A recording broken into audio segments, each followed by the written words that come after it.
Oi pessoal, curso semestral, aula 4, origem da vida. Começamos assim, ó. O nosso planeta, ele tem aproximadamente 4,6 bilhões de anos. Em primeira análise, quando o nosso planeta sofreu aquele processo de resfriamento, não havia vida no planeta Terra. Aí ela foi surgindo, segundo a biologia. Foi um processo extremamente lento, foi 4,6 bilhões de anos. Então, algumas coisas a biologia já aceita como verdadeiras. Por exemplo, o primeiro ser vivo aqui no planeta era aeróbio ou anaeróbio? Era anaeróbio. Óbvio que era anaeróbio, porque não havia oxigênio disponível, não havia seres autótrofos. Então ele era anaeróbio. Ele obtinha apenas 2 ATPs de cada molécula de glicose. Ele não fabricava o próprio alimento, então ele era um ser heterótrofo. O núcleo ainda não estava delimitado por uma membrana do resto do material da célula. Então o primeiro ser vivo também era procarionte. Então nós temos ele era microscópico. Em função da tensão superficial, ele teria a princípio adotado a forma esférica. Então, são todas coisas aceitas pela biologia atual. Só que isso nem sempre foi assim, pessoal. A primeira teoria sobre a origem da vida surgiu aproximadamente 400 anos antes de Cristo. Foi lá na Grécia Antiga e foi, claro, evidente, por um grego chamado Aristóteles.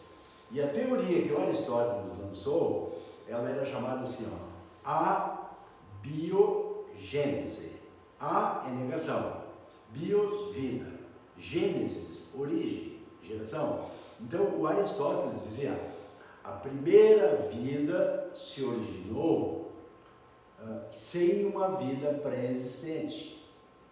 Era algo que havia chamado princípio ativo, que era capaz de transformar a matéria bruta em matéria viva. Seria como uma espécie de energia que pegaria algum ser inanimável e o transformaria em material orgânico. Essa teoria do Aristóteles, de 400 anos antes de Cristo, ela foi até o século XIX e teve pessoas extremamente importantes. Por exemplo, o Van Helmont, que depois das suas teorias sobre a origem da vida, como é que eu vou explicar que ele ficou muito famoso pelas suas teorias de fisiologia, mas a teoria dele sobre a origem da vida é uma piada. Ele dizia assim, ó, quer gerar a vida? Pega uma caixa de sapatos, coloca dentro germe de trigo, uma camisa bem suada, porque o suor humano contém o princípio ativo. Leva essa caixa para o campo, deixa lá 21 dias. Ao final desses 21 dias, você vai lá, não pode ir antes, né? Ao final dos 21 dias, você vai chegar lá e vai encontrar camundongos. E o pior, pessoal, ele fez a experiência e, entre aspas, deu certo. Então, a biogênese, ela foi dominante durante muitos e muitos e muitos séculos. Quer dizer, começou lá com Aristóteles, depois Van Helmont, até que um senhor chamado Francesco Redi, ele lançou uma teoria que dizia o seguinte, ó, não existe essa transformação da matéria bruta em matéria viva. Todo ser vivo vem de um pré-existente. Então a teoria do Redi teria sido chamada de biogênese. Bios, vida, gênese, geração. Geração a partir da vida, sempre a partir de uma vida pré-existente. Só que essa teoria do Redi, ela não vingou muito, porque ele tinha que combater Aristóteles, ele tinha que combater Van Helmont, então ele acabou não sendo muito discutido e não vingou a biogênese. Aí nós temos mais uma biogenista, chamado John Needham, em inglês, que já no terreno microscópico pega frascos e aquece até matar os seres vivos que existem ali. Deixa esses frascos no repouso e aí eles, em repouso, claro que não, eles não formam novos seres vivos, Mas como o ar é uma fonte de micro-organismos, novos seres se instalam naqueles frascos e ele dá mais uma respirada para a biogênese. Então o RED não vingou e nós temos grandes abiogenistas. No caso, primeiro Aristóteles, depois Van Helmont, depois Newton, são 3. Na biogênese vem o RED, que também não entrou para a história como uma teoria importante. Depois vem o Lázaro Spallanzani, que é um padre italiano que refuta as teorias de Nida. Ele pega um frasco, aquece e veda o frasco. E aí, claro, não aparecem novos seres vivos. Por quê? Porque se o ar é uma fonte de micro-organismo, não entrariam os seres e não apareceriam novos seres vivos. Aí o próprio Nida desqualificou a teoria do Spallanzani. Mas por que o princípio ativo formaria novos seres vivos se eles não teriam como respirar? E aí também foi o Spallanzani. Aí entra na história um francês chamado Louis Pasteur. Esse Louis Pasteur é extremamente importante, pessoal, porque ele descobre a vacina antirábica. Ele salva a economia francesa, que dependia muito de vinhedos e tinha uma bactéria causando grandes problemas nas plantas na França, e ele começa a combater com um fungo. Na verdade, pessoal, o Pasteur, ele usou antibióticos. Isso em 1860, quando os antibióticos só serão descobertos pelo Fleming em 1929. Eu imagino o pioneirismo desse Pasteur. Ele também resolve acabar com essa briga de biogênese a biogênese. Então ele pega os frascos, ficaram famosos como frascos pescoços de cisne, e ele aquece o frasco, e ele tinha um gargalo longo, ele aquece o gargalo. Aí ele dobra o gargalo, e à medida que aqueles líquidos que tinham aqui dentro, eles vão esfriando, sai aqui, um vapor e não deixa os micro-organismos entrarem. Então o Pasteur deixa um bom tempo isso aí, que é os frascos em repouso, e não aparece nenhuma forma de vida. Aí ele teria derrubado a abiogênese. Só que aí os abiogenistas disseram, não, mas pera um pouquinho, eu acho que o senhor aqueceu demais o frasco e matou o princípio ativo. Aí o Pasteur quebra o gargalo de um dos frascos e já infesta de seres vivos. Então, isso foi a queda da abiogênese. E aí nós ficamos com a biogênese de Pasteur. Aliás, pessoal, a biogênese, ela abre um terreno extremamente fértil na medicina. Até então, havia muita infecção pré- e pós-operatória. E aí o Lister, esse senhor aqui, na Inglaterra, ele estuda os trabalhos de Pasteur e resolve adotar a pré-esterilização e pós-esterilização, pré- e pós-operatória, desculpa. E aí acontece o quê? A mortalidade infantil, que era de 8%, ela baixou em um ano para 1%. Então foi uma verdadeira revolução na medicina, o que esse Lister fez. Então, tem a medicina antes e depois do Lister. Tem a medicina antes e depois da anestesia. Tem a medicina antes e depois dos antibióticos do Fleming. Mas o Lister só fez o que fez baseado nas descobertas do Pasteur. Então o Pasteur entra como o grande biogenista, que a vida sempre vem de um pré-existente, e aí a biologia fica como? Fica sem teoria sobre a origem da vida. E aí começam a aparecer teorias. Vida extraespacial, panspermia cósmica. O ser vivo teria vindo de um outro planeta. Encontrou condições boas aqui, sobreviveu, reproduziu, evoluiu e deu origem a todas as formas de vida atuais.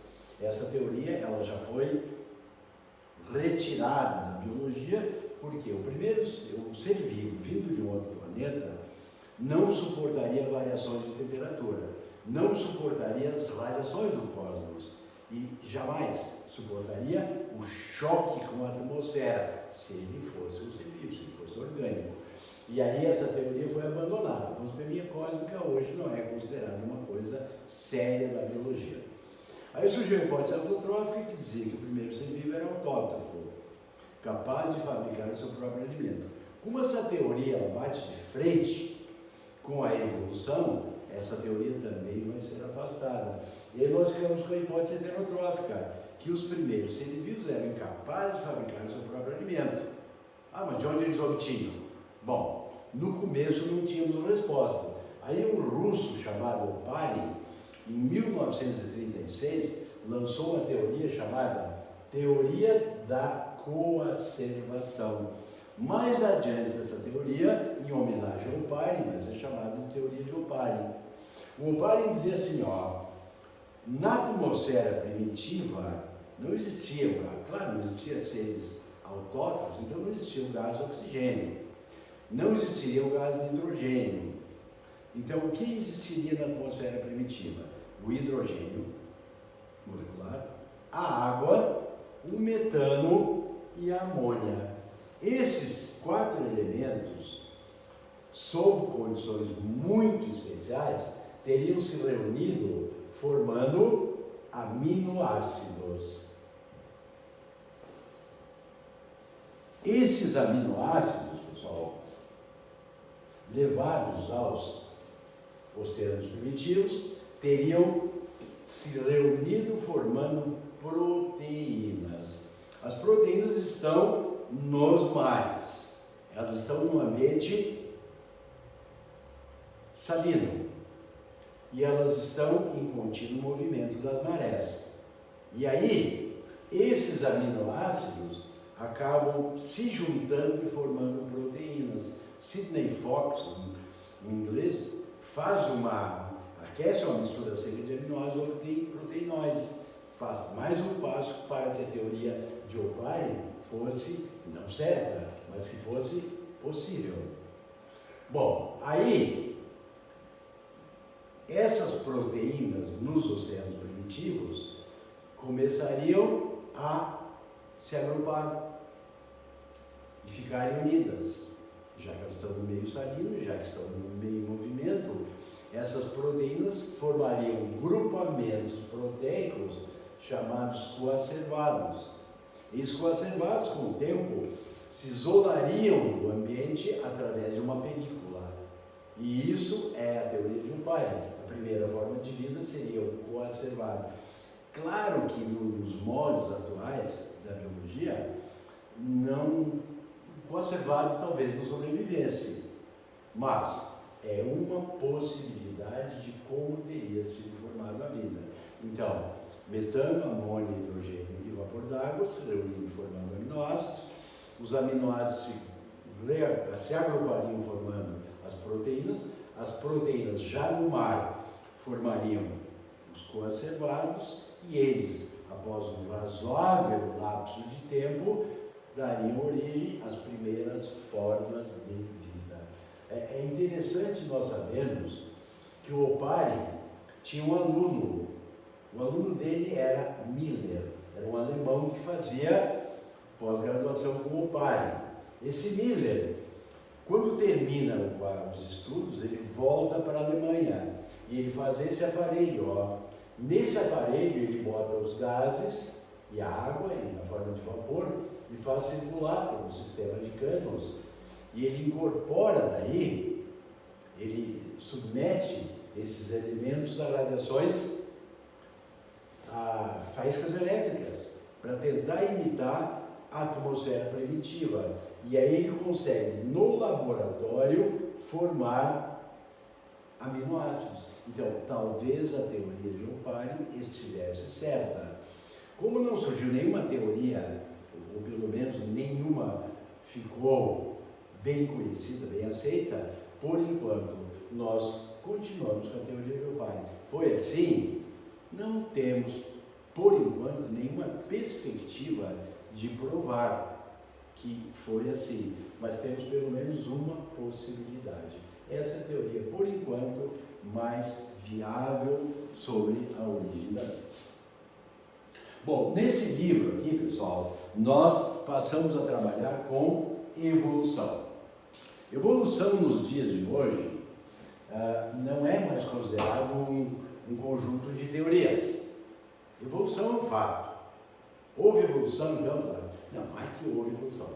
Houve evolução, com certeza, está ocorrendo evolução. Então vejam bem, vamos voltar no tempo um pouquinho. Ó. Antes das teorias sobre a origem da vida, nós tínhamos o criacionismo, que é da igreja. Deus criou todos os seres vivos. A igreja também tinha uma teoria chamada fixismo, que dizia: todas as formas de vida criadas por Deus são as que existem hoje em dia. Então vejam bem, isso é uma abordagem religiosa, o fixismo e o criacionismo.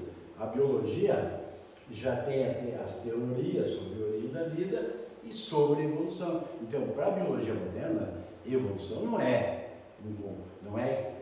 uma ideia, nós achamos que houve evolução. Não, a biologia aceita que houve evolução. Então, o fixismo está completamente derrotado. Agora, como houve evolução? Então, aí começam as teorias. A primeira teoria, entre aspas, científica, ela pertence a um senhor chamado Jean-Baptiste Monnet. Esse Jean-Baptiste Monnet, ele pertencia a uma ordem, essa ordem era chamada Cavaleiros de Lamarck. Então, Jean-Baptiste Monnet pertencia à ordem dos Cavaleiros de Lamarck. E ele sempre que dava alguma conferência sobre a sua teoria, ele era apresentado como Jean-Baptiste Monnet, Cavaleiro de Lamarck. E esse Lamarck foi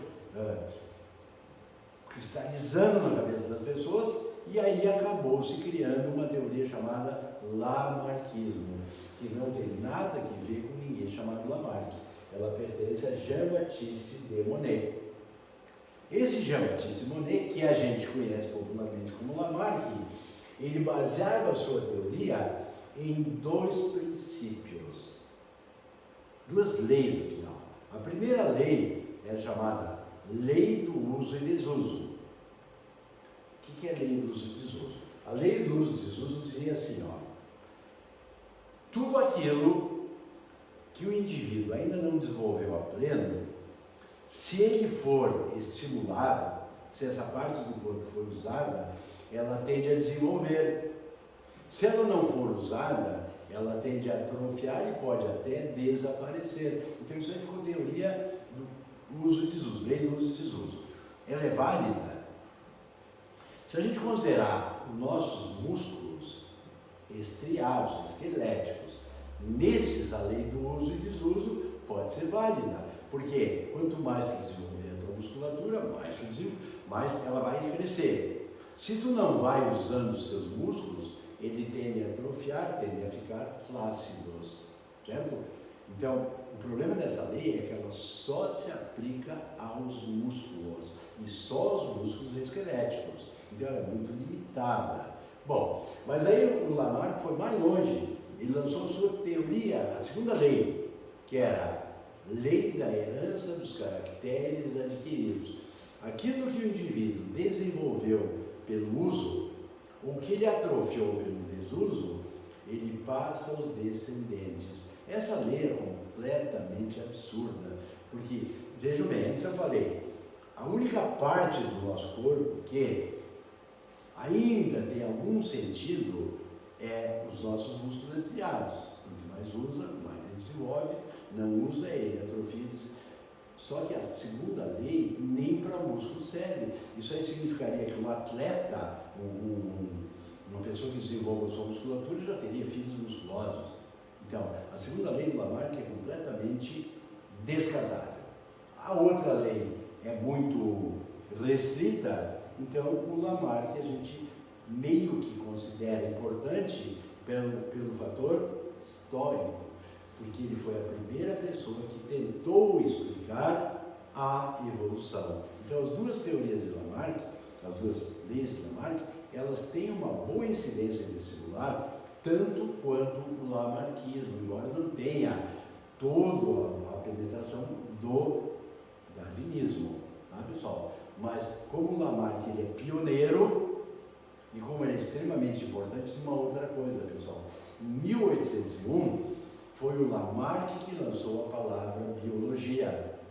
Como a biologia foi aceita, ficou consagrada, ele como como fundador do vocábulo biologia, bios, vida, gênese, origem da vida, biologia, ele usou toda essa fama que ele arrecadou, propondo a palavra biologia, nova ciência, para explicar a sua teoria da evolução. Então, ela tem um lugar dentro da biologia, dentro dos vestibulares. Mas ela é completamente errada. Não, ela tem um pedacinho muito pequeno, certo? Mas pelo histórico, pelo valor do Lamarck, pelo pioneirismo, o lamarckismo acaba caindo de vestibular, tanto quanto o darwinismo. Às vezes, nos vestibulares, eles querem saber comprovações, como é que o Lamarck comprovaria. O Lamarck comprovaria a sua teoria, claro que é um absurdo, né? Mas vamos pegar o exemplo mais feliz, ó. Em Manchester, antes da Revolução Industrial, era comum que as árvores tivessem os troncos claros. E aí, era mais comum uma mariposa clara chamada betulária. As mariposas escuras eram mais raras. Quando vem a Revolução Industrial, os troncos enegrecem. E aí passam a ser mais comuns as mariposas escuras. E as claras passam a ser mais raras. Lamarck, aqui a gente vê bem claro o erro do Lamarck. Ele diz assim, ó, uma modificação no ambiente gera uma modificação no ser vivo. Então o Lamarck explicaria assim, ó, as mariposas escuras passaram a predominar porque os troncos tinham escurecido. Quer dizer, uma modificação no meio gera uma modificação no ser vivo. Então, segundo Lamarck, o ambiente, ele é modificador. Ele modifica as características dos seres vivos para que eles sobrevivam. Então, essa é a teoria do Lamarck, isso aí não está correto. Então, repetindo, ó, para Lamarck o meio é modificador. E aí surge, para não aceitar o lamarckismo, surge uma outra teoria. Essa teoria é chamada de darwinismo. O Darwin, pessoal, ele é inglês e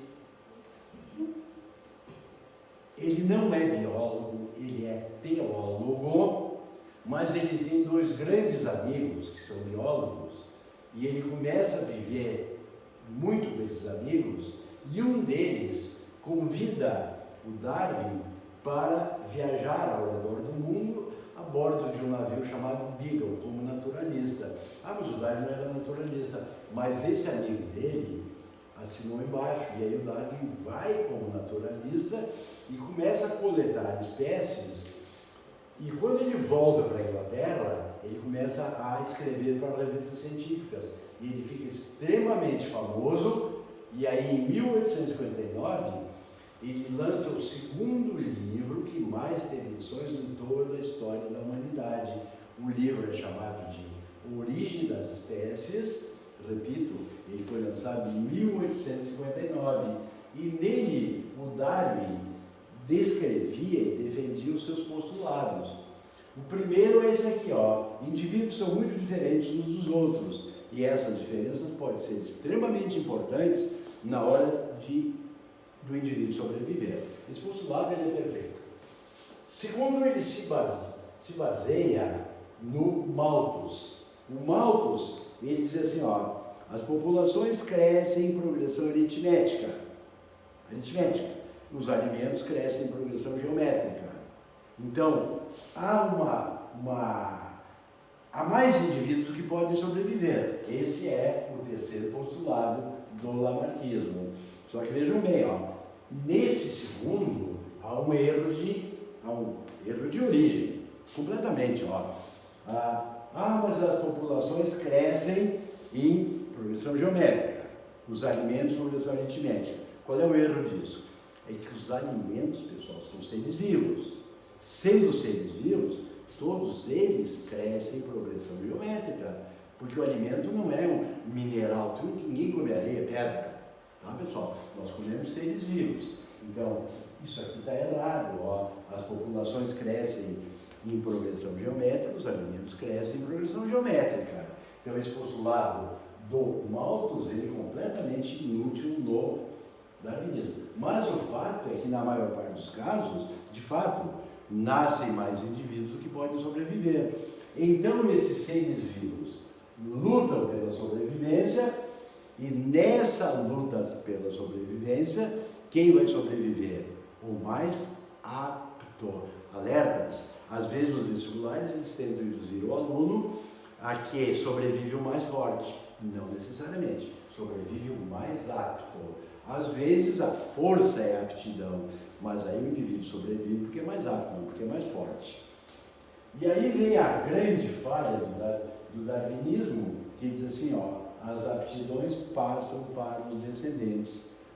Pessoal, não necessariamente. Algumas aptidões passam para os descendentes, outras não.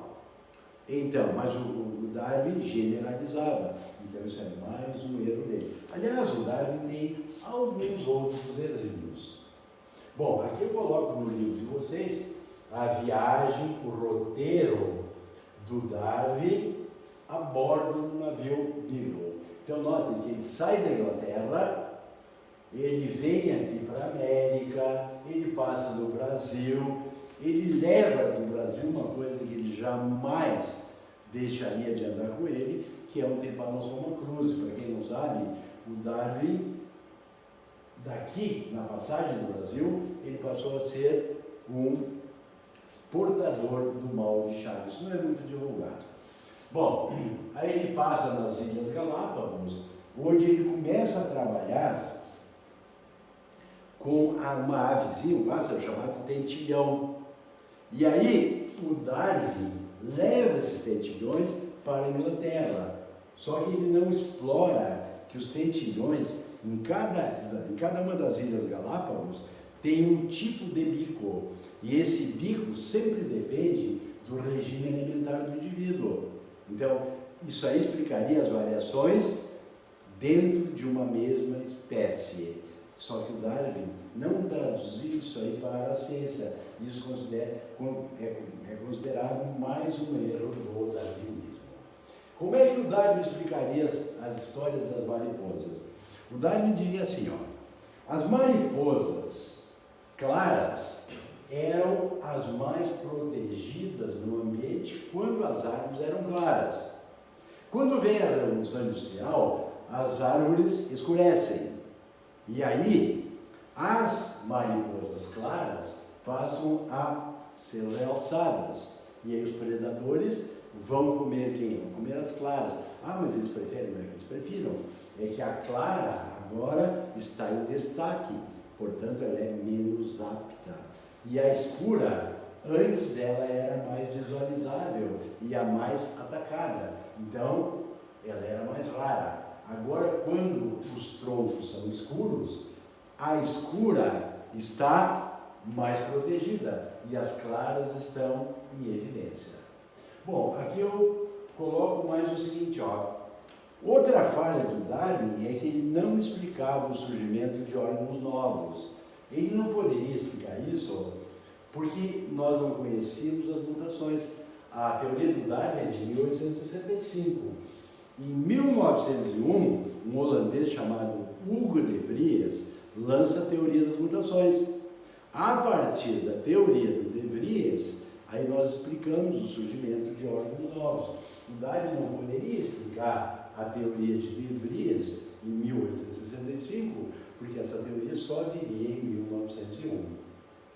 Então isso aqui não explicava o aparecimento de órgãos novos, que dependeriam das mutações, admitia a transmissão dos caracteres adquiridos, e aí o Darwin acaba também tendo muitas falhas, e o darwinismo fica meio à margem da biologia, e aí começam a aparecer muitos cientistas lançando uma teoria nova, que era o neodarwinismo, novo darwinismo, que depois também seria chamada de teoria sintética da evolução. Essa teoria, pessoal, vale até hoje. Por que teoria sintética? Porque a teoria sintética, ela é uma síntese de todo o conhecimento humano. Pessoal, então vejam o seguinte, ó, a teoria sintética, o neodarwinismo, ela aceita a seleção natural? É óbvio que sim. Por quê? Porque é o novo darwinismo. Tudo para o Darwin era a seleção natural. Então, claro que na teoria sintética, o neodarwinismo, continua valendo a luta pela sobrevivência e sobrevivência do mais apto. Um dos propositores do neodarwinismo era chamado de Weismann. Esse Weismann, pessoal, ele lança uma teoria chamada teoria da continuidade do plasma germinativo. O Weismann diz assim, ó, os seres vivos são formados pelo germe, que é a parte reprodutiva, e pelo plasma, que é a parte que mantém o germe vivo. O que é mais importante, o plasma ou o germe? Segundo o Weismann, o germe é o que tem que ser preservado. O plasma existe para manter o germe de uma geração para outra, de uma geração para outra. Quer dizer, o interesse do plasma é fazer com que o germe sobreviva. E com a sobrevivência do germe, vive a vida no planeta. Então, isso é o Weismann. Bom, então, vamos de novo. O Darwin defendia seleção natural.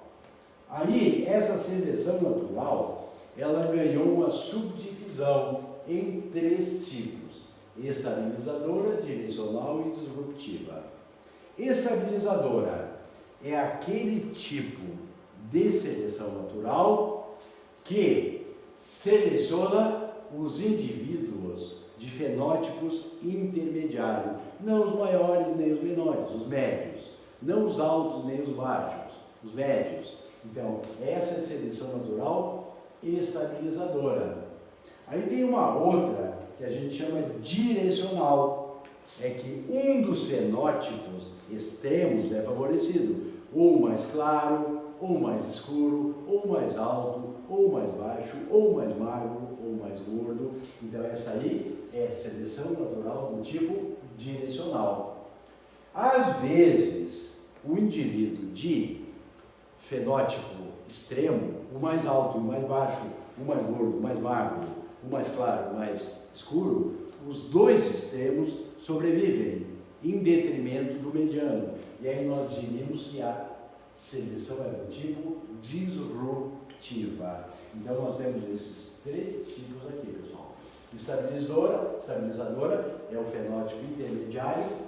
Direcional é uma das extremidades, ou o magro, ou o gordo, ou alto, ou baixo, ou pesado, ou leve. Então essa é a direcional. Disruptiva pega os 2 extremos. O baixo e o alto sobrevivem e o mediano é eliminado. O gordo e o magro sobrevivem e o mediano é eliminado. Essa é a disruptiva. Bom, voltando então. A evolução, segundo o neodarwinismo, segundo a teoria sintética, ela existe graças à seleção natural e graças às mutações. As mutações, vejam bem, ela é um termo de 1901, o Darwin, a sua teoria de 1859. Então, 1901, o De Vries lança a sua teoria das mutações. E ele começa assim, ó, a mutação é uma mudança no corpo do indivíduo, ela é brusca, hereditária,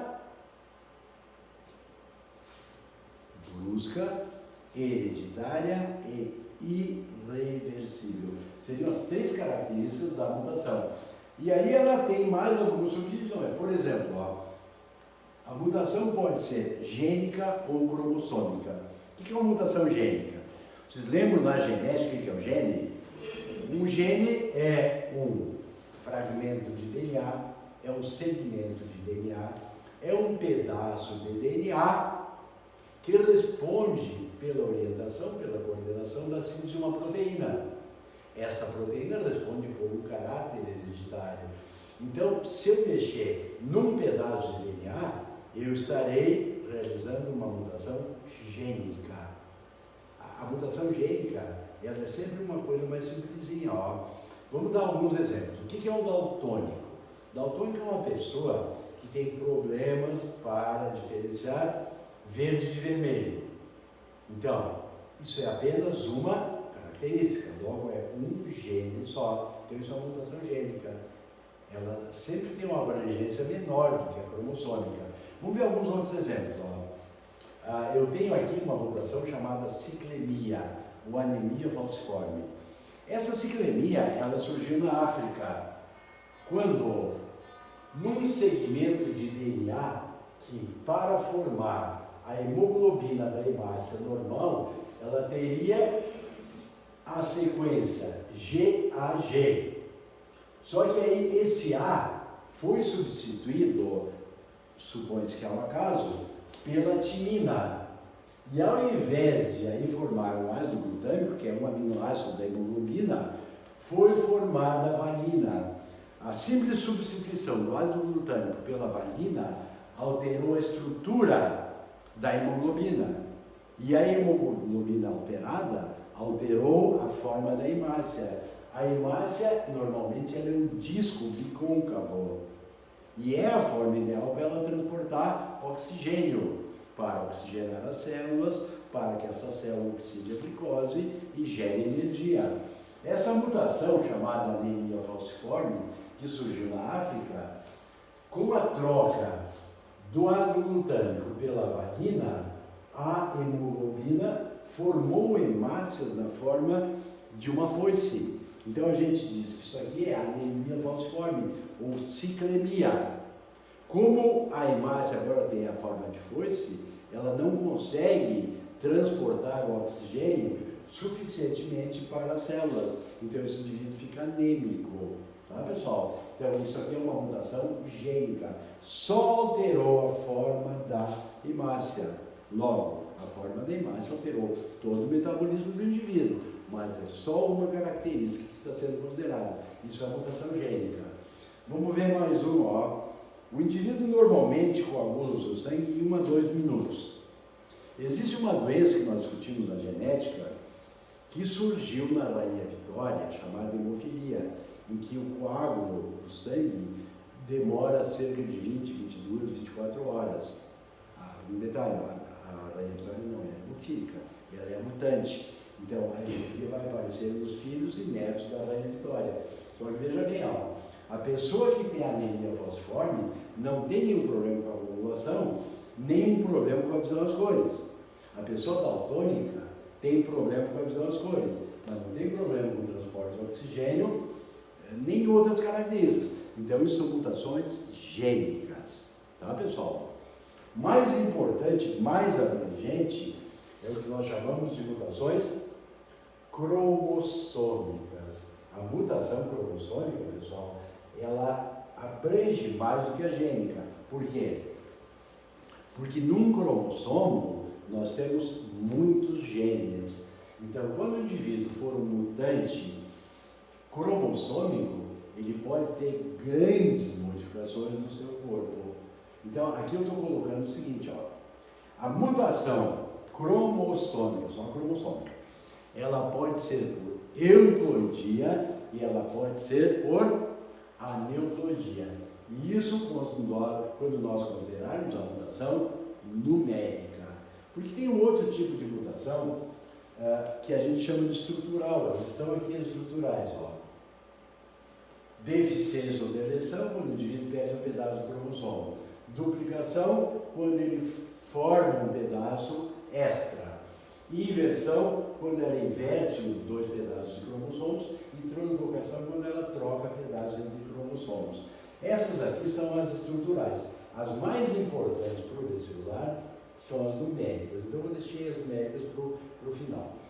A numérica, pessoal, atenção agora, pessoal, ela pode ser por euploidia e ela pode ser por aneuploidia.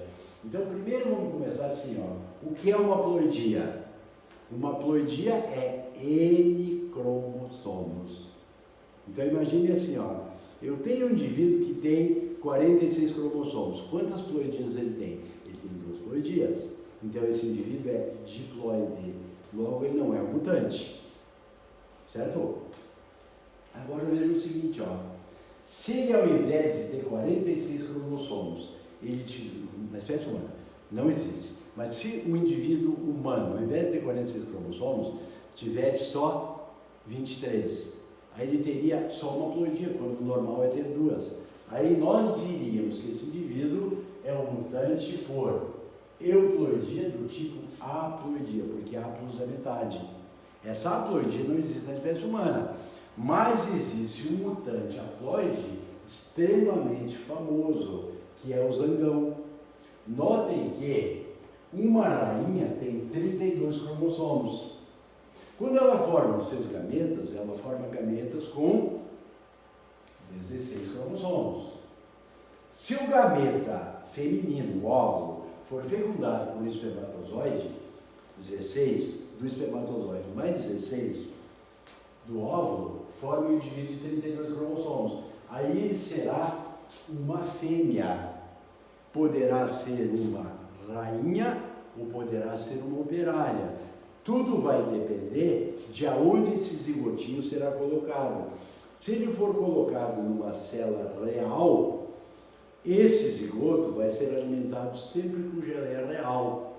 Aí ele vai desenvolver a genitália, vai formar hormônios e vai gerar uma rainha, certo?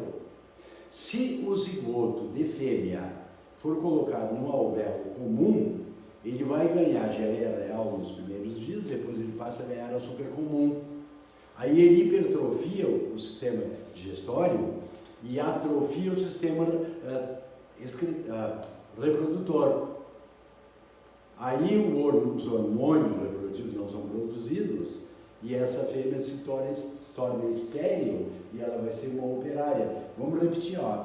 A rainha e a operária, geneticamente, elas são iguais. Por que uma é fértil? Em função do regime alimentar. A outra é estéril em função do regime alimentar. Mas as duas são diploides, elas não são mutantes. Só que acontece que alguns ovos que não forem fecundados, eles podem se desenvolver partenogeneticamente. Partenos quer dizer virgem.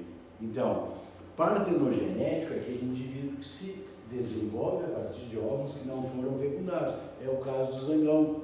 Então ele é um mutante por euploidia. Como ele é haploide, ele é um mutante por euploidia do tipo haploidia.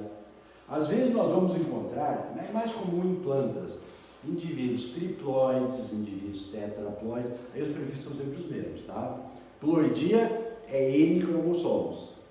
Um gameta é haploide, ou um zangão, tá? O gameta não é um mutante, mas o zangão é um mutante por haploidia. O indivíduo com 3 N cromossomos, ele tem 3 ploidias, então ele é um triploide. Em vegetais a gente encontra com uma certa frequência. Um indivíduo que fosse 4 N cromossomos, teria tetraploidia. Se ocorresse um indivíduo com 5 N cromossomos, ele seria um pentaploide, e assim sucessivamente, sempre aqueles mesmos prefixos. Só que a mutação mais comum em animais, principalmente na espécie humana, são as aneuploidias. Analisem comigo a palavra, pessoal. Euploidia, variou uma ploidia, porque eu quer dizer verdadeiro, completo, real, inteiro. A neuploidia é a N é negação. Então, não houve uma mutação envolvendo toda uma ploidia. Isto é, o indivíduo não é haploide, não é triploide, não é tetraploide. Ele tem um número de cromossomos que é N, 2N cromossomos, mais 1, mais 2, menos 1, menos 2, e aí aparecem as aneuploidias, que é o que mais cai em vestibulares. Só que veja bem, ó, quando ocorrem as euploidias, a gente chama de haploide, diploide, triploide, tetraploide. Quando for a neuploidia, a gente não pode usar mais o ploide, porque a gente já usou para as euploidias. Então, nós usamos as somias. Então, um indivíduo que tivesse 46 cromossomos, A rigor ele teria 44 mais 2. 44 autossomos mais 2 sexuais. E aí a gente diz então que ele tem dissomia. Ele quem? Nós, normais, quanto ao número de cromossomos, somos dissômicos. Nós não somos mutantes. Por quê? Porque nós temos 44 mais 2. Agora, quando o indivíduo tiver 44 mais 1, ele não vai ter dissomia, ele vai ter monossomia. É o caso da síndrome de Turner. Porque uma Turner, ela é 44 autossomas mais X e acabou. É 44x0. Então, ela tem 44 mais 1. O normal seria 44 mais 2. 44 mais 2 dá dissomia, que é o normal. 44 mais 1 aí vira monossomia. Pode acontecer do indivíduo ter 44 mais 3. Aí ele terá o quê? Se 44 mais 2 é uma dissomia, 44 mais 3 vai ser uma trissomia. É aqui que estão as maiores mutações, as mais famosas. Por exemplo, ó, nós temos a síndrome de Klinefelter, que é 44 autossomas mais X, Y. Isto é, 44 mais 3, 47 no total. Então, se é 44 mais 3, o normal seria 44 mais 2, esse indivíduo não tem a dissomia, logo ele tem uma trissomia. Também a síndrome de Down é uma trissomia, só que ela não é nos cromossomos sexuais, ela é no par 21. Então, um Down, ele tem 45 autossomas, sendo que 21 ele está a mais. E ele daí vai ter X e X se for uma menina Down, e ele vai ter X e Y se for um menino Down. Mas veja bem, é sempre trissomia. Por quê? Porque 44 mais 3. E aí nós temos aquela, antigamente a gente chamava superfêmea, hoje a gente diz síndrome do triplo X, que é quando o indivíduo tem 44 autossomas mais 3 cromossomos X. Se eu considerar aquele critério, 44 mais 2 é o normal, dissomia. Esse indivíduo com triplo X, ele tem 44 mais 3, então não é dissomia, é 3, então é uma trissomia. Aí nós temos ainda, isso aqui é bem comum, ó, aquele indivíduo que tem cromossomo X e mais o Y, seria um homem. Só que ele tem o Y duplicado. Aí a gente vai dizer que ele tem a síndrome do duplo Y. Ele é XYY. Algumas pessoas, às vezes, quando olham isso aí, dizem, mas como é que pode um indivíduo ter 2 Y? Porque quando o indivíduo, quando nós geramos uma fêmea, vem o X do pai e o X da mãe. Quando nós geramos um macho, vem o X da mãe e o Y do pai. Como é que o indivíduo vai ter duplo só se tiver 2 pais? Não, pessoal. É que nós temos que considerar o seguinte, olha, numa meiose, nós pegamos uma célula diploide e formamos 4 haploides. Por exemplo, se eu tivesse XY, eu formaria X, um gameta, X o outro, Y no outro e Y no outro. Isso é normal. Pode que na segunda meiose os 2 Y não se separem. E aí aquele gameta que tiver os 2 Y, se ele fecundar um X, ele vai gerar esse indivíduo conhecido pela síndrome do duplo Y. Bom, depois, pessoal, vocês terão uma aula só sobre mutações. Então, por enquanto, é só para a gente ter uma ideia do que é uma mutação. Por euploidia, variou toda a ploidia do indivíduo. Então, o cara pode ser haploide, triploide, tetraploide. E as aneuploidias é com 1 a mais, com 2 a mais. Veja bem, 1 a menos, o indivíduo vai ter 45. Então, ele vai ter monossomia. 2 a menos, ele teria 2 cromossomos a menos, então daria 44 mais 0. Então nós chamaríamos de unissomia.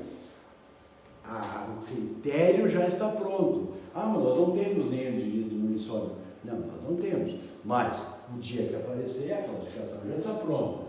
Outra aqui, ó, pessoal. Quando o indivíduo tiver 1 a mais, caso do Klinefelter, do Down, do triplo X, do duplo Y, todos esses indivíduos têm trissomia. Se ele tivesse mais um cromossomo, ele teria tetrassomia. Se ele tivesse mais um ainda, ele teria uma pentasomia e assim sucessivamente. Então isso aí são as mutações, elas fazem parte da teoria sintética.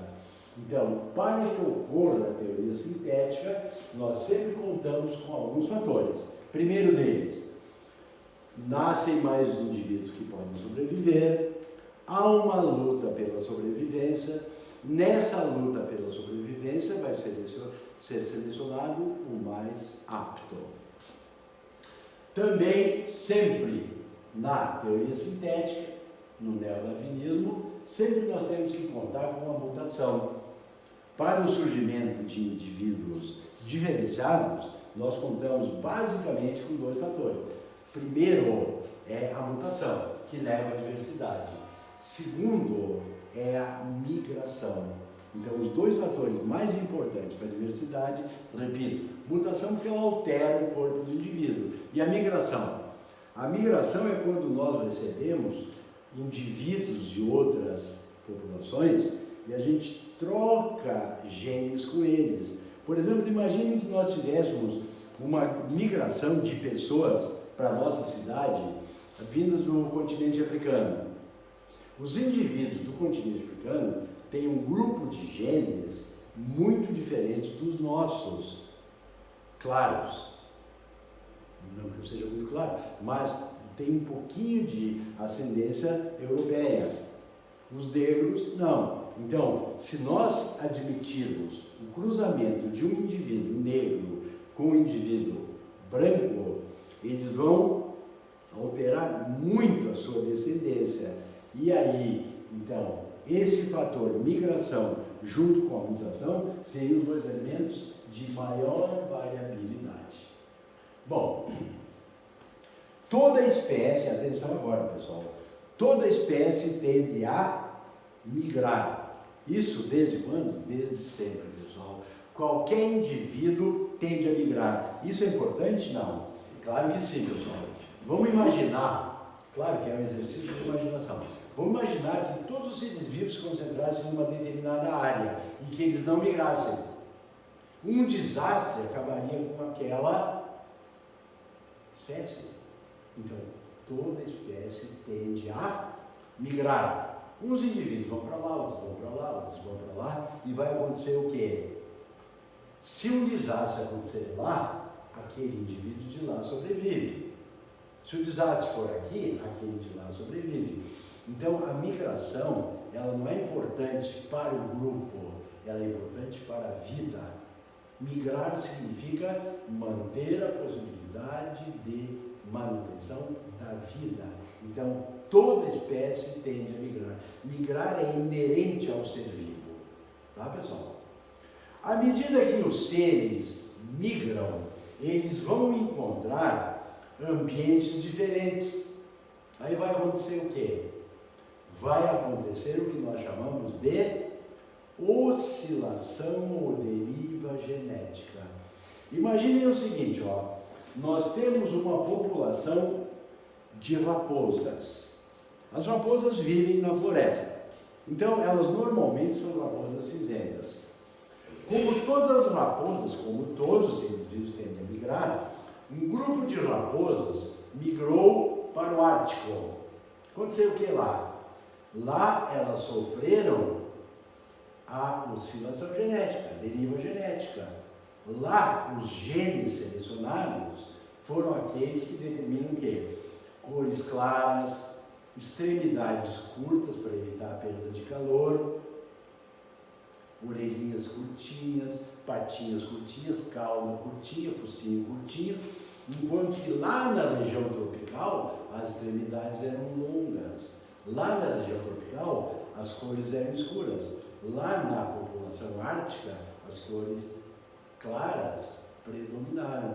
O nome disso é deriva ou oscilação genética. E se nós considerarmos todos os elementos juntos, nós teremos o que nós chamamos de especiação. O que é especiação? É quando indivíduos de uma determinada espécie originam uma nova espécie ou várias novas espécies. Então, aí, essa tal de especiação, fenômeno de formação de novas espécies, ele vai sofrer algumas diversificações. Ó. Veja bem, ó, a especiação, a formação de novas espécies, ela pode ser por anagênese ou filética. É aquela, pessoal, em que um determinado grupo de indivíduos, está aqui bem claro, ó, essa borboletinha formou uma nova borboleta, que formou uma nova borboleta, que formou uma nova, que formou uma nova. E essas aqui, à medida que o tempo passou, elas foram sendo eliminadas. Então, isso aqui é a anagênese. Uma espécie formou uma nova. Não é o mais comum, pessoal. O mais comum é a formação de cladogramas, porque a especiação cladogênica ela é mais comum. É quando uma espécie origina duas ou mais espécies. Então, vamos repetir, ó. Anagênese, uma espécie forma uma nova espécie. Cladogênese, uma espécie forma novas espécies. O outro critério, pessoal, é esse aqui que nós consideramos, ó. Que quando a especiação for cladogênica, aquela ali na direita, ó, a gente supõe que haja um isolamento geográfico. E aí, quando ela for com cladogênese, nós vamos chamar de alopátrica. Por quê? Porque elas estão isoladas geograficamente. Por isso que há uma maior diversidade. Nesse caso da esquerda, a anagênese, nós dizemos que não precisa o isolamento geográfico, porque uma espécie vai formar só uma nova espécie. Aí nós vamos chamar de simpátrica. Eu gosto de fazer uma memorização para os meus alunos. Ó. Toda vez que a especiação for por anagênese, ela começou com A, então ela não pode ser alopátrica, ela vai ser simpátrica. Quando começar com C, aí ela pode ser alopátrica. Então vamos de novo. A anagênese começou com A, então ela tem que ser simpátrica. A cladogênese não começou com A, ela pode ser alopátrica. Então aqui temos dois tipos de especiação. Anagênese, cladogênese, alopátrica e simpátrica. Então aqui nós já temos, ó, a formação de novas espécies. A pergunta que eles fazem é a seguinte, ó. Uma vez formada uma nova espécie, a tendência é que elas se misturem de novo? Não. Vamos para aquele princípio, ó. É melhor para a evolução que nós tenhamos mais espécies ou menos espécies. Quanto mais espécies nós tivermos, maior as chances de a vida continuar existindo. Então, uma vez formada a nova espécie, a tendência é que elas não se misturem de novo, certo? E aí, depois de formada a nova espécie, nós teremos os mecanismos de isolamento reprodutivo. Então, os mecanismos de isolamento reprodutivo pré-exóticos, isso aqui cai bastante em provas, tá, pessoal? Eles são de 4 tipos: sazonal, ecológico, etológico e anatômico. Então, vamos começar assim, ó. O que é um mecanismo de isolamento sazonal? Imaginem o seguinte, pessoal, que eu tenha, eu vou misturar um pouquinho as matérias, mas acho que é útil para vocês gravarem. Vamos imaginar que eu tenho uma planta hermafrodita, uma flor hermafrodita. Ela tem o androceu e o gineceu. Ela poderia, teoricamente, se autofecundar? Teoricamente, sim. É bom que ela se autofecunde? Não, não é bom porque diminui a diversidade. Diminui a possibilidade de atuação da seleção natural. Então, o que essa planta faz? Ela amadurece antes os estames, o androceu, e a gente chama de protandria. Ou ela amadurece antes o gineceu, a gente chama de protogenia. Aí ela não pode se autofecundar. Então houve um recurso sazonal. Quando as novas espécies se formam, elas também podem usar esse recurso sazonal. Que o indivíduo, os novos indivíduos formados, eles, as duas novas espécies, elas maturam os seus gametas em épocas diferentes. Aí ela não vai voltar a juntar aquelas duas novas espécies que se formaram por especiação. Então isso é um mecanismo de isolamento reprodutivo pré-zigótico sazonal. Ecológico, pessoal, é aquela história da raposa. Tem algum risco de uma raposa do Ártico cruzar com uma raposa cinzenta? Não, porque elas em toda a sua vida nunca vão se encontrar. Então houve um isolamento ecológico, de habitat. O que mais cai em vestibulares é esse aqui, ó, é o isolamento etológico. Para quem não sabe, pessoal, etologia é a parte da biologia que estuda o comportamento dos seres vivos no seu ambiente natural. Então, quando formam duas ou mais espécies, elas, para não se juntarem de novo, elas desenvolvem padrões etológicos, isto é, padrões de comportamento. Em outras palavras, as novas espécies desenvolvem rituais de acasalamento. Então eu botei no livro de vocês esse patinho aqui, ó. Esse patinho é conhecido como um malar. O patinho malar, ele na época de acasalar, para não haver risco de indivíduos de espécies diferentes se cruzarem, ele tem todo um ritual, ó. O machinho balança a cabeça, sacode a cabeça, balança a cauda, balança o bico, assovia com o grunhido, balança a cabeça, levanta a cabeça, levanta a cauda, vira na direção da fêmea, nada acenando com a cabeça, virar na parte traseira da cabeça. Aí a fêmea reconhece que ele é um macho com quem ela pode perpetuar a espécie. Então isso é comportamental, é etológico. Tem muitos exemplos, pessoal. Observem aqui, ó, o vagalume, o macho, na época que ele tem algum interesse na fêmea, ele acende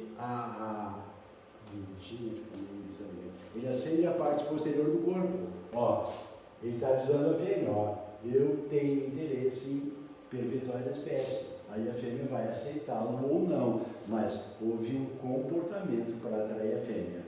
Aqui um dos bem estranhos, ó, o pavão antes do sexo, ele deixa a cauda encolhida, aqui ó, fechadinha. Quando ele tem, vejam bem, é o macho aí. Quando o macho está pronto para o sexo, ele abre o rabo. Ó, isso aqui significa para a fêmea, ó, tenho interesse em você. Então, aí a fêmea vai aceitá-lo ou não. Então, todos esses três exemplos que eu usei aqui, ó, eles são comportamentais. Aliás, vejam bem, a Aurix perguntou num dos seus vestibulares, qual é o mecanismo de isolamento mais econômico? Eu expliquei até agora três, ó. Eu expliquei o etológico, expliquei de habitat e expliquei o sazonal. E agora eu vou explicar o anatômico. Só que nos quatro, o mais econômico é esse comportamental, porque o indivíduo não tem que alterar nada no corpo dele, ele só tem que desenvolver ou não rituais de acasalamento. Bom, o quarto tipo é o anatômico, é quando os indivíduos não têm como copular. Mas não tem como copular como? Pode ser dimensionalmente ou pode ser posicionalmente. Vamos dar um exemplo, ó. Os cães estão aqui no nosso planeta. Depois eu tenho um textinho para vocês lerem aqui, ó. Eles estão no nosso planeta há aproximadamente 10 mil anos. Há 10 mil anos atrás não existiam cães. E o homem também não tinha desenvolvido nem a agricultura nem a pecuária. Então, o que o homem faz, pessoal? O homem descobre que ele pode cultivar plantas e que ele também pode desenvolver animais, criar animais. Aí surge, então, a pecuária e as plantações. Aí, ao redor dos acampamentos humanos, se instalam os lobos. O lobo é de uma espécie chamada Canis lupus. O que o lobo está fazendo ao redor dos acampamentos humanos? Ele está buscando restos. Só que à medida que ele vai recebendo os restos alimentares do homem, ele acaba também protegendo o homem. E a nossa relação com os lobos passa a ser uma espécie de interdependência. E aí o lobo acaba evoluindo, ele sofre um fenômeno chamado especiação, o Canis lupus acaba originando o Canis familiaris, que é o nosso popular cão. Também através de um processo de especiação, o Canis lupus forma uma outra espécie chamada Canis vulpes, que é a raposa.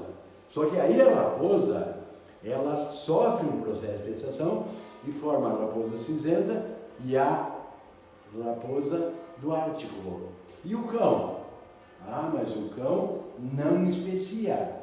Porque vejam bem, hoje nós temos centenas de tipos diferentes do cão. Alguém vai te perguntar, o que aconteceu para os cães se diversificarem tanto? A resposta é, eles sofreram um processo de seleção artificial. Quem é o agente? É o homem, tá, pessoal? Só que todos os cães, ao longo de todo esse tempo, eles continuaram sendo intercruzáveis. Se tu pensar assim, mas um cão muito grande, muito grande, o cão mais alto que existe, ao que eu saiba, seria o dog alemão, que a gente chama também de dinamarquês. Um dinamarquês poderia cruzar, por exemplo, com o chihuahua? Diretamente não, porque eles têm uma incompatibilidade anatômica e até uma incompatibilidade funcional. Só que o dinamarquês pode cruzar com outras espécies e gerar indivíduos menores. Eu falei de chihuahua, esse indivíduo pode cruzar com outras espécies e gerar filhos um pouquinho maiores. Então, daqui a algumas gerações, o dinamarquês e o chihuahua serão intercruzáveis.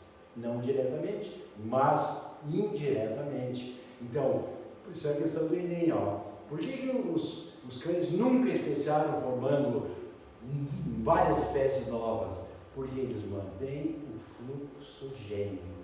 Eles continuam, em que pese as suas grandes diferenças, eles continuam intercruzáveis. Aí eu trago aqui, pessoal, para vocês terem uma ideia, essa situação aqui, imaginem, eu falei a dinamarquesa, que é o dog alemão. E aí ela vivia próximo a onde tinha um bacê. O bacê, vocês sabem, aquele pequenininho, com orelhas grandes, o latido é bem grave. E é claro que eles não poderiam se cruzar diretamente. O bacê pequenininho, a dinamarquesa é enorme. Acontece que essa dinamarquesa dormiu.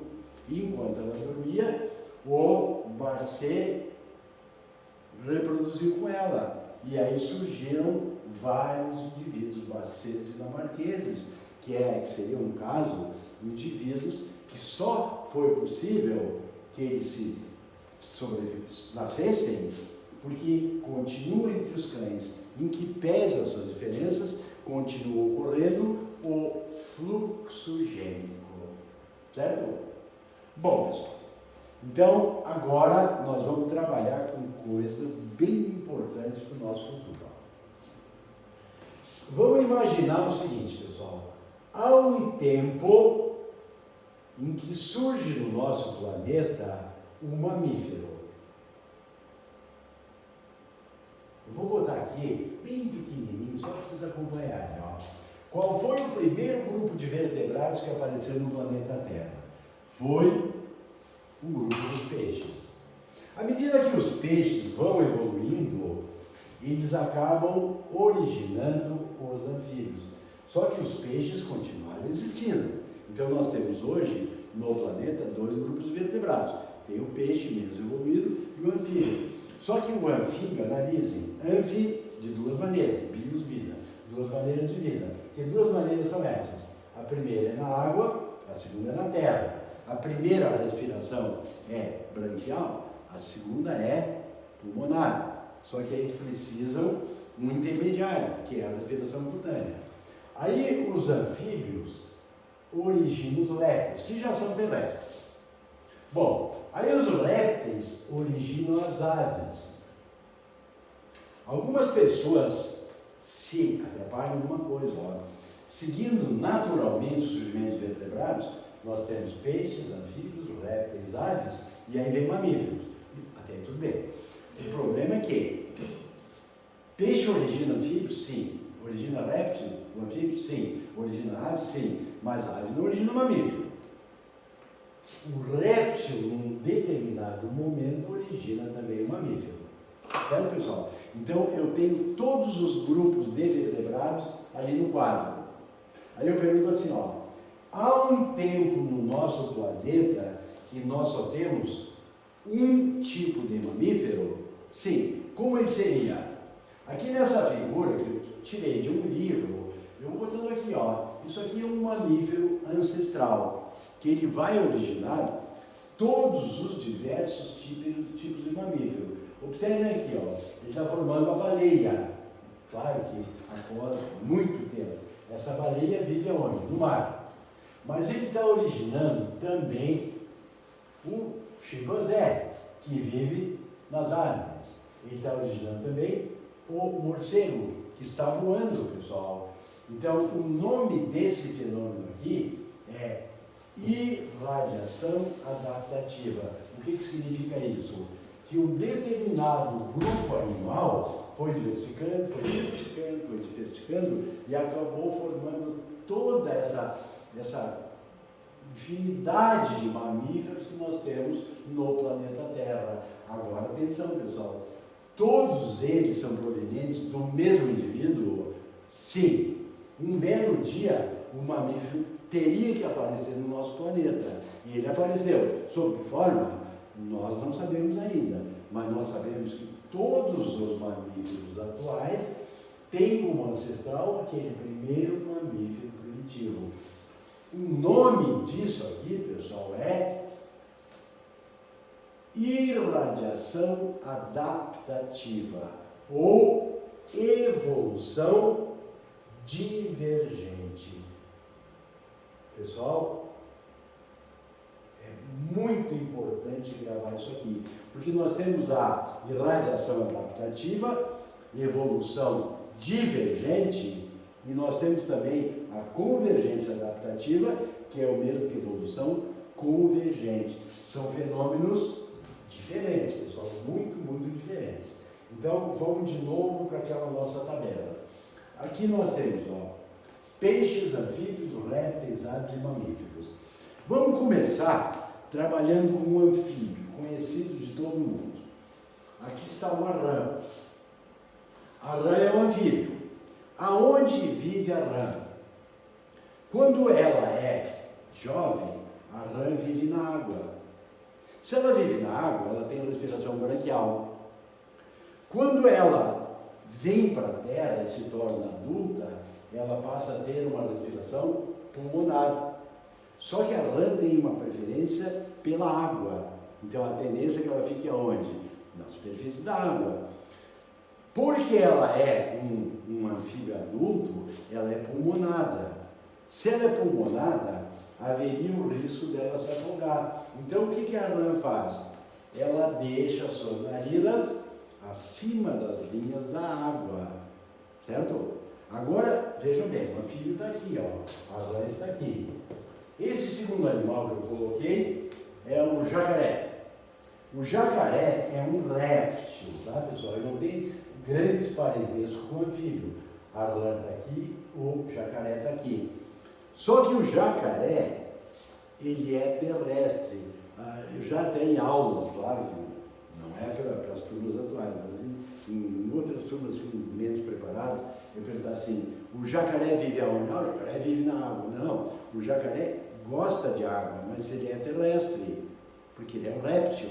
Os répteis são terrestres, menos as tartarugas. Então, se o jacaré é terrestre, se ele respira por pulmões, ele não teria muito a ver com a água, mas ele adora água. Então, o que ele fez? Para poder viver na água, haveria, teoricamente, o risco dele se afogar. Então, o que ele fez? Ele deixou as narinas para fora, que nem a rã. Então, o que a rã, que é um anfíbio, o jacaré, que é um réptil, tem em comum? O gosto pela água. E aí os dois desenvolvem as suas narinas acima das linhas da água. Agora observe aquele terceiro ali, ó, pessoal. Aquilo ali é um hipopótamo. O hipopótamo é mamífero. O mamífero é terrestre. Ah, mas tu vai encontrar baleia, tu vai encontrar o golfinho. Existem mamíferos aquáticos. Agora, o hipopótamo, ele é terrestre, mas ele adora água. Muito bem, ele adora água, mas ele não respira embaixo da água, como o jacaré não respira embaixo da água, como a rã adulta não respira embaixo da água. Então, o que o hipopótamo fez? Ele deixou as suas narinas acima das linhas da água.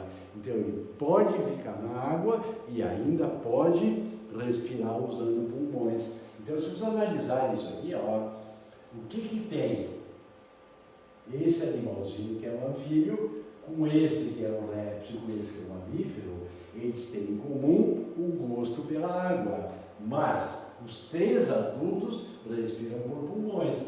Então, os três são obrigados a adaptação que eles desenvolveram foi deixar suas narinas acima das linhas da água. Por quê? Repito, porque eles são pulmonares. Então, o que eles têm em comum? Eles têm uma convergência adaptativa, uma evolução convergente. Eles acharam a mesma solução porque tinham o mesmo problema. Tá, mas eles não são muito próximos evolutivamente. Não, eles não são próximos. Tanto que esse aqui é anfíbio, primeira fase na água, segunda na terra. Esse é réptil, já se instala na terra em caráter definitivo, conquista a terra, e esse aqui também é um mamífero terrestre, tá, pessoal? Então, o que eles têm em comum, repito, ó, acharam a mesma solução porque estavam com o mesmo problema. Então, isso aqui é convergência adaptativa e evolução convergente. Isso aqui, pessoal, é irradiação adaptativa ou evolução divergente. Flávio esclarece para nós o que é mais importante, a evolução convergente ou divergente. Bom, na continuidade desse assunto, eu vou explicar para vocês o que é órgão homólogo e o que é órgão análogo. Por enquanto, eu vou só deixar a pista assim para vocês irem assimilando nas cabeças de vocês. Ó. Isso aqui, pessoal, ele tem muito a ver com o órgão homólogo, certo? Isso aqui tem muito a ver com a analogia. Logo, o que é mais importante? Órgão homólogo ou órgão análogo? Claro que é a homologia. Por quê? Porque isso aqui conta a história evolutiva dos seres vivos. Todos os já viram um mamífero, tá? Tu já viu, por exemplo, uma preá, que tem um pescocinho bem curtinho. E tu viu também uma girafa, tem um enorme de um pescoço. Eles são parentes, Flávio? Claro que eles são parentes. Eles têm ancestral comum, porque eles são mamíferos. Se eles são mamíferos, eles derivaram de um fenômeno chamado irradiação adaptativa ou evolução divergente. Isso explica a homologia. Numa prova de vestibular, a pessoa nunca vai dar muita importância para a analogia. A analogia é só uma mesma função, tá? Não explica nada da história evolutiva dos seres vivos.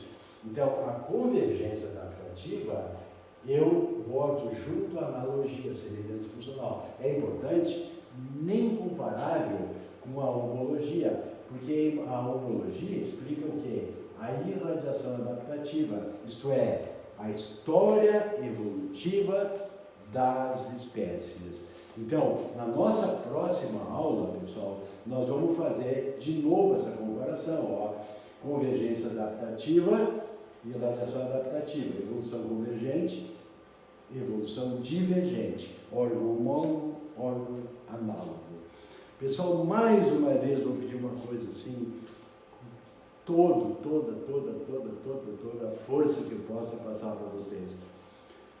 Nós estamos numa situação extremamente confortável, nós temos 45 casos dessa pandemia em Caxias.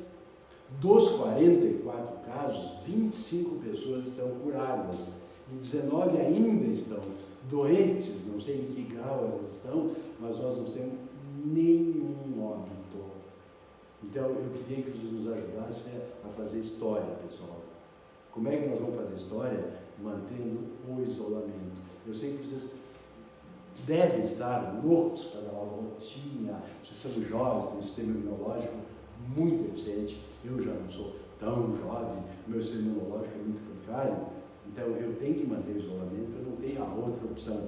Vocês têm outra opção, agora a melhor opção é manter o isolamento, pessoal. Nós já vivemos muito, vocês têm muita coisa que viver ainda, tá? Então preservem a sua vida, mantenham-se isolados e vamos fazer uma nova história, né, pessoal? Vamos tentar que o nosso grupo de pessoas se mantenha quanto mais possível afastado dessa pandemia. Ela é terrível? É terrível. Podemos ignorá-la?